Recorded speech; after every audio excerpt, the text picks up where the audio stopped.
Yung susunod natin, yung pagpapa-impeach daw po, sino daw? Oh. Tunayan, hindi pa raw para sa mga oras ang kulang Galit na galit kayo sa impeachment, di ba? O eto. na raw sa oras ang Kamara para sa mga impeachment complaint laban kay Vice President Sara Duterte. Sa katunayan, hindi pa raw naipapasa kay House Speaker Martin Romualdez ang mga impeachment complaint. Nasa Napatahimik lang kayo. Wala pa naman, hindi pa naman daw na ipapasa kay Congressman Martin Romualdez yung impeachment. Hindi pa nababasa. So, kalma lang kayo. Baka naman, no? Baka naman pinapatagal lang yung oras. Baka naman pinapaabot doon sa susunod na eleksyon. Ano? Dahil kapag sa susunod na eleksyon, mga DDS, yung mga hinahangaan yung mga senador, si Bato na hindi ko makita sa top 12 yung pangalan, sino pa? Yung mga Cayetano na hindi ko makita sa top 12 yung pangalan, sino pa? Yung mataas yung bunbunan na maputi. Sino ba yun? Si Vic Rodriguez. Hindi ko din makita sa top 12. Baka pag naubos na yung mga supporter ni Duterte doon sa Senado, baka umpisahan na yung impeachment niyan. Baka yun lang yung hinihintay, mga bossing. Di ba? Baka yun lang hinihintay. Ngayong taon, malabo na. Kulang na daw yung panahon Aatras lang ng konti. Tatapat, yung kapag yung Congress, okay na. Naipasa na.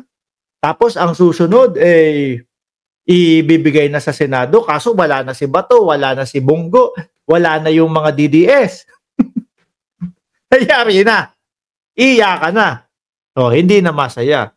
Sasabihin ng mga DDS, iya ka na. Hindi na masaya.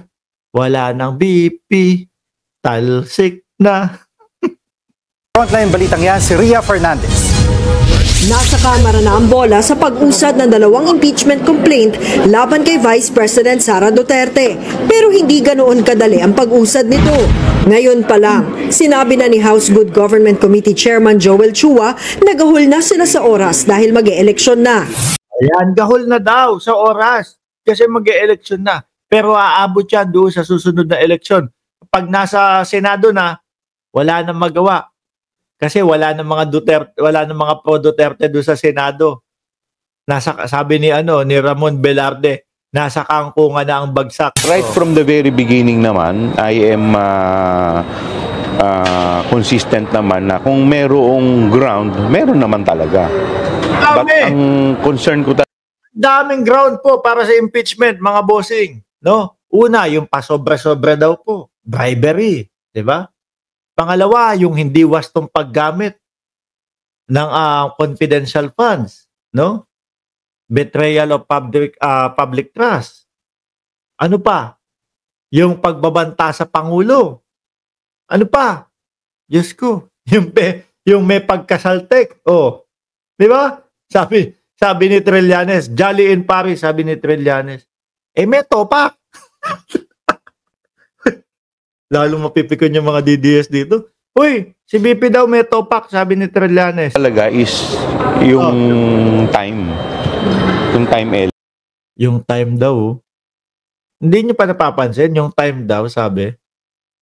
Hahabulin yung time na wala ng mga senador na nakasuporta kay Duterte. Saka papasok yung impeachment, Element, di ba? Sa patakaran ng Kamara, dapat ma-refer agad ng Office of the Secretary General ang isang verified complaint for impeachment sa House Speaker. Matapos niyan, kailangang maisama sa order of business ang usapin sa loob ng 10 session day. May 3 session day naman para maibigay ang impeachment complaint sa Justice Committee. December 18 na ang huling December 18 na ang huling session ng Kongreso. araw ng sesyon ng Kamara para sa taong ito. Pero hanggang ngayon, hindi pa rin naitatransmit ni SecGen Reginald Velasco ang mga impeachment complaint kay Speaker Martin Romualdez. Wala pa. Saka na. No? Pag ang Senado ready na. Pag ang Senado may mga puso na ang mga senador doon. Hindi yung boboto, sabi ni Bato, magkakampi-kampihan na po yan. doon pa lang halata na si Bato de la Rosa na kaya boboto na wag ma-impeach ang Vice Presidente kasi kakampi nila. Yun lang po. Pero hindi base po dun sa ebidensya, base dun sa investigasyon, hindi. Kasi kakampi nila. Di ba? Hinihintay pa raw kasi nila ang mga komento at rekomendasyon ng legal Naku, nagagalit na si Janelle. Oh, pasensya naman. Tingnan mo, ang daming DDS. Ang daming DDS na mga ano kasi. Nagko-comment, pikon na sila. Matutulog na daw po si Ma'am Janelle na lagi akong pinapahirapan na doon sa kanyang apelido. I'm saying good night. Napagod ako dito sa mga Duterte. Good night. Keep safe. Shout out po sa inyo, Ma'am. Department na inaasahang lalabas ngayong linggo. May gusto rin daw maghain ng dagdag na impeachment complaint na sinasabing posibleng manggaling sa isang religious group. Uy! Ayan ang sinasabi ko sa inyo. Pero bago yan, ang tanong ko, ano na ba nangyari doon sa sinasabing rally ng mga kapatid nating mga Iglesia ni Cristo? Balita ko, pinipake news ng mga DDS yun no? Napakasimple po ng pagkakasabi. Magra-rally po kami dahil susuporta po kami kay Pangulong Bongbong Marcos na wag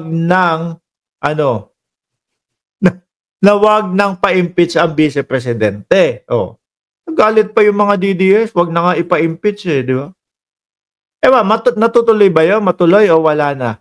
Pinangunahan yun nila Maharlika nung mga idol nitong mga DDS. Pinangunahan nila yun, mga bossing, na kapag ka daw hindi natuloy, ibig sabihin nabayaran daw po ang INC. Lang yan.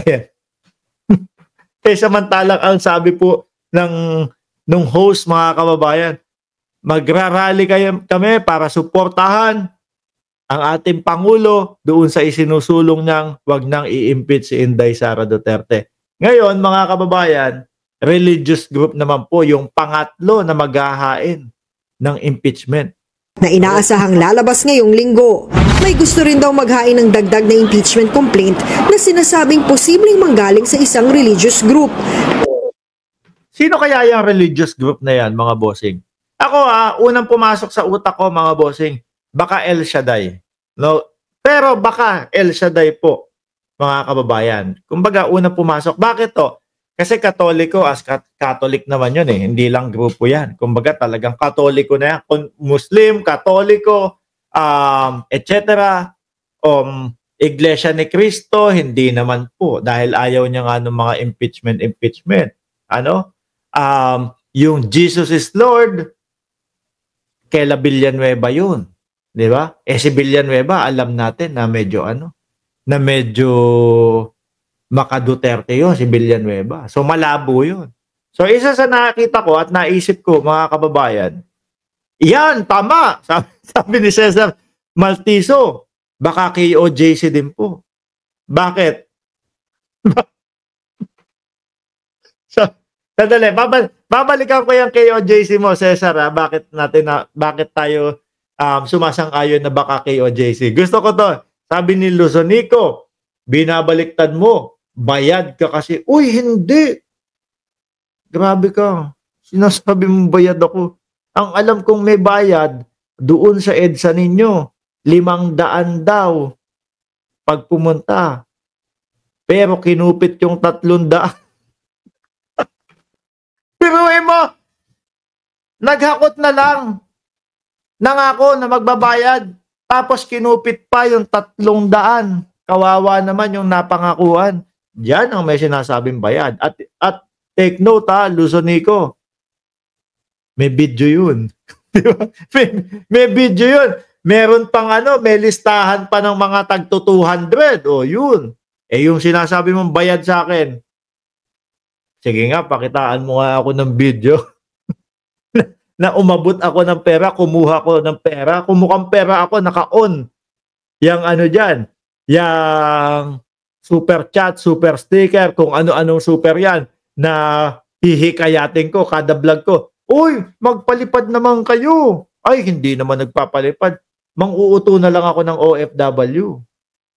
Kagaya ng mga DDS. Di ba? kagaya ng mga DDS. Bumalik tayo doon sa komento ni Cesar Maltizo. Baka kay OJC, pwede din ho. Bakit? Di ba napabalita na grupo ni Duterte at kay OJC medyo nagkalabuan, mga kababayan. Isa sa naisip ko na kung bakit nagkalubuan yung dalawa na yon, siguro si Duterte ipinangako kay Kibuloy, suportahan mo kami, magpadala ka ng mga speaker dito, magpalagay ka ng mga stage dito. Magpadala ka ng host dito. Magpadala ka ng host yung kapag yung sumigaw si Harry Roque ng magnanakaw, sisigaw din ng ganon, ng magnanakaw. Padala naman si Kibuloy, pati po yung mga dancer, yung mga dancer na sasayaw-sayaw, nasaan ang 20 pesos na bugas? Pinadala lahat ni Kibuloy. Sa pangako ni dating Pangulong Duterte, walang makakahuli sa iyo, hindi ka makukulong. Kaso ho, mga kababayan, ayun, si Kibuloy, magpapasko doon sa Oblo. Kauna-unahang araw ni Kibuloy na magpapasko sa Oblo. Baka nagtampo yung grupo ni Kibuloy. Dating Pangulo, sabi mo, hindi mo kami pababayaan. Bakit yung amo namin? Nandoon sa loob, magpapasko. Di ba? Paano yun? Baka ang KOJC, mga bossing, ang magsasampa ng impeachment din dyan. Di ba? Ay, nako kayo. Pero ang iniisip ko, mga kababayan, kasi yun, konti lang naman din ang naiisip ko mga grupo Baka po El Shaddai, mga bossing. Pero maaari po na mali, maaaring tama din ho, mga kababayan.